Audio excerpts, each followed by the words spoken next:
All right, so we are practicing today with Mr. B as well again, so Bernie, and he's going to be working with my littlest one, Miss Ebba.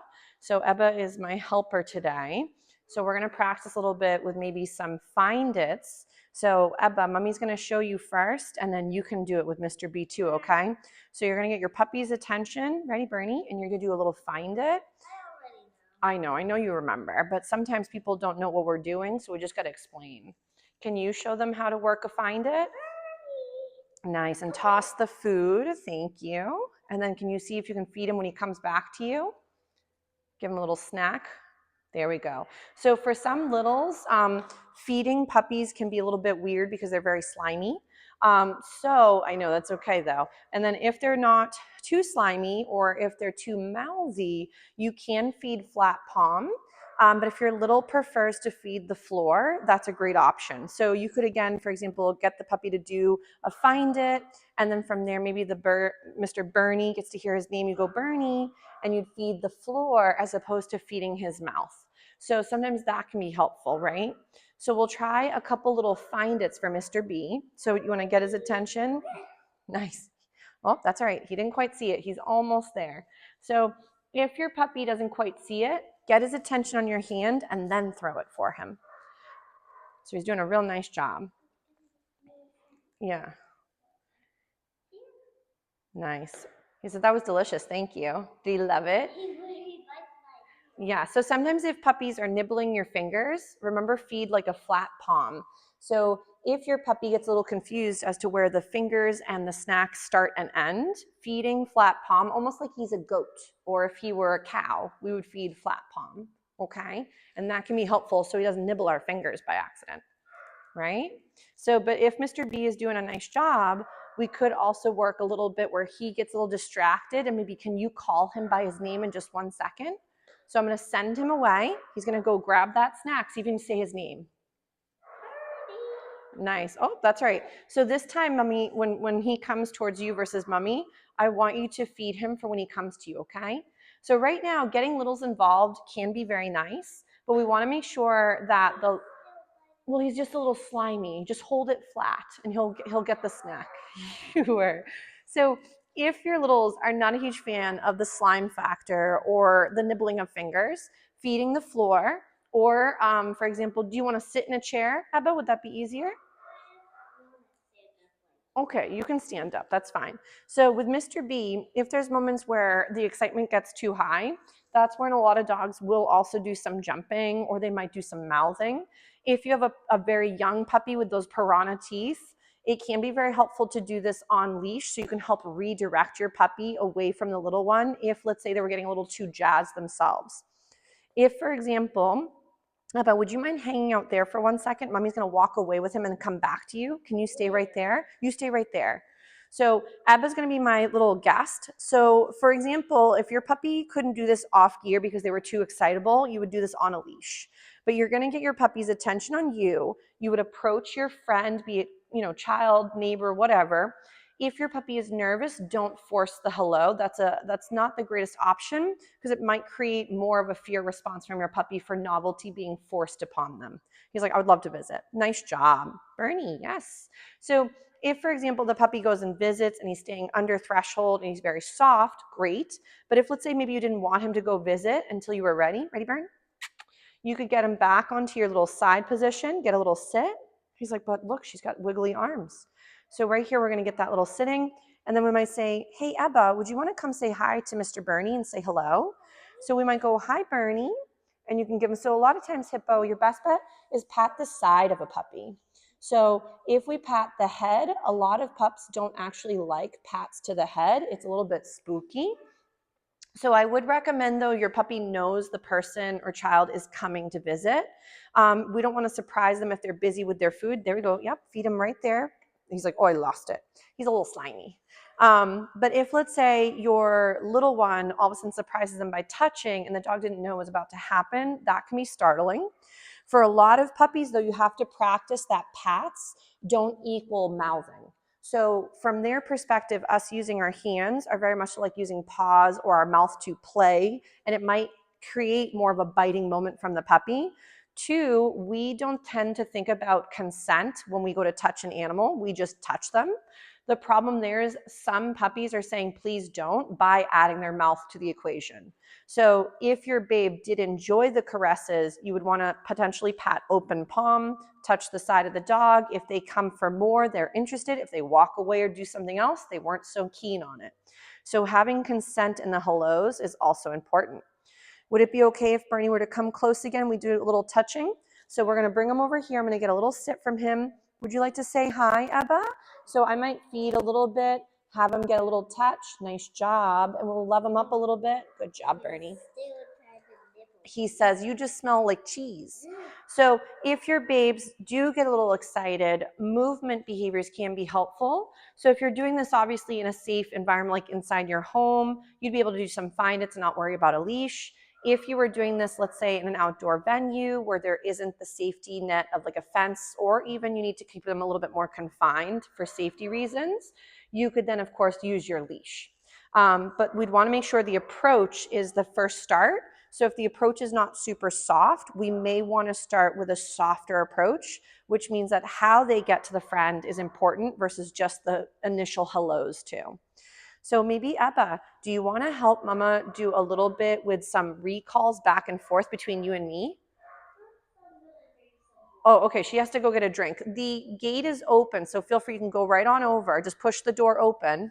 So you got to stay hydrated. So, but for Mr. B right now, he's doing a really nice job. Maybe what we'll do is she's just grabbing a little drink of water. I'll try a little bit with our handsome guy, practicing maybe with the targeting of the brush again. So, and all our boys are singing because they want to come out and do some more wrestling today. So they've all become really good BFFs. So whenever you're exposing your puppy to something that either had a negative association or didn't have maybe a good association, or was just something new you're trying to introduce to them, I would recommend to break it down into attainable steps. Hi, my love, you feel better? So I was just going to practice a little bit with him with the brush in a moment, but maybe we can do a little bit first. Well, he's not as comfortable with the brush, so Mommy was practicing having him check it out and then feeding him for checking it out. And then Mommy was going to practice brushing him, but with the side that doesn't have the bristles. Does that make sense? So he doesn't feel the brush yet. So again, we would offer and then feed. So this one's a little pokey, so some puppies don't like it.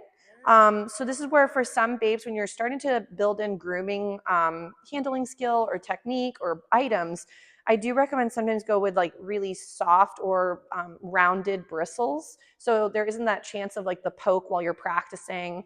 Always says, I'm getting exhausted. Good job. So we are going to feed for all this nice little relaxation that's happening near us. Ebba, if you want to feed him a little snack between his toes, that would be very nice. Yeah, you're about to? Okay, go right ahead. So you can just put it right between his toesies, okay? You can just drop it right there. There you go, perfect. He's like, oh, I love your snacks. So let's say we're gonna try again a little bit with our brush, and then we'll go back to maybe those recalls. He's like, where's that wild woman going? So again, nice. So we're just getting him comfortable with seeing it, smelling it, poking it. Then I might go for my reach and then feed for that. And again, a reach and then feed for that. So if my puppy wasn't feeling as comfortable, I would gauge what is his body language looking like we mentioned last week. But remember that you're not going to typically go from like step number 1 right to 10, because then that does create more difficulty for you and for him. So again, we're reaching and I feed. So right now, Mr. B is getting comfortable with the hairbrush coming, but not getting him. So again, the hairbrush moves and we feed. Good job. So again, hairbrush wiggles and we feed. And then eventually this builds into like we might brush him with the brush. So again, I'm gonna, little brush and then feed. Nice. And again, little brush and then feed. And I don't mind if he wants to look at it or check it out, but I shouldn't be getting increased behavior from him in the sense of anxiety or trying to mouth the tool or move away or sort of go for it. So again, I'm gonna, reach and then feed. So if this is going really well with a couple of reaches, I haven't used the bristles yet. I'm gonna again, brush and then feed him. He's doing a good job, huh? He's practicing with his funny hairbrush. So again, we're gonna practice with the brush and then feed. So as you're progressing with him, you may start off easy peasy like this and build up because he's doing a really nice job, but then we can kind of create more and more of that duration with the actual tool being used as well. Do you want to help me, my lovey, do a couple recalls? So that's going to be where you call him by his name and you tell him to come. Can you do that? And mommy will do it. We'll have take turns. Does that sound nice? Yeah. Okay, awesome. So you still got some goodies on you? Okay. Perfect. So why don't I start by getting him over here? He kind of will be interested in me for a second. I'm going to, oh, good sneezes. So that means he's having a good time. So go ahead, my lovey. Do you want to call him by his name and tell him to come? Nice. And go ahead, you can feed that handsome monkey. Good job. If you think it's a little bit slimy, my lovey, when you call him, you could go, Bernie, come. And you put the food right in front of your legs, okay? And then that way it doesn't have to be so slimy. So go ahead, call that handsome man. Nice, very pretty. So beautiful name recognition, my lovey, very pretty. So Bernie, come. So you could also say the C word, mommy, so for the guy to come to you. So call him and then say the come word, and that means come when called, okay? So that way mommy can do it and you. Oh, he says he's ready. Nice. He didn't see you. Drop it. So sometimes if he doesn't see, you can use your hand and it might be empty and you can say, find it right here. So ready? And you can sort of point to the floor and show it to him. So if, for example, your pup does get a little too rowdy, that's typically overtired or overstimulated. So, but Ebba, see if you can call him again. Nice. And then, yep. Good job. You're doing very nice. Bernie, come. Yes, what a good job. And this can be a fun game for family members. Go ahead, my lovey, you can your turn to do it. If the pup if the pup guesses what the next step might be, it's not a bad thing. You can also feed them for coming to you or that family member. So this can be a great way, Bernie, come, to build up your babe's ability to respond to everybody in the household the same way they do to their main caregiver. That was perfect, Ebba. Nice job. Here, I think you're getting a little too far away where they can't see you as well. Can you come a little closer, like more by like the leash wall? That's a good spot. Right about there, they can still see you. So I'm going to feed him for this gorgeous check-in. Now you call Mr. B to you one more time. Go ahead. Nice job. That was beautiful. Good job, guys. Very pretty. Bernie says, I like this game. So, but this is a great way to build up recall practice with many family members or friends. But I would make sure that you guys take turns. So like it wouldn't be everybody saying it at the same time, because then that gets a little bit challenging because you can't make it to every single person at the exact same moment.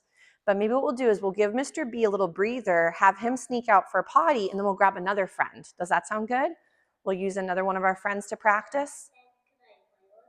Sure, we can play with him in a little bit. So Mr. B probably wants to go out for a potty break too. But here, maybe could you do another little find it for him and then we'll give him a little break? Here, grab a few snacks and you can toss them for him. He says he's ready. Nice job, guys. Very pretty. So we'll give Mr. B a little breather and we'll rotate through our friends.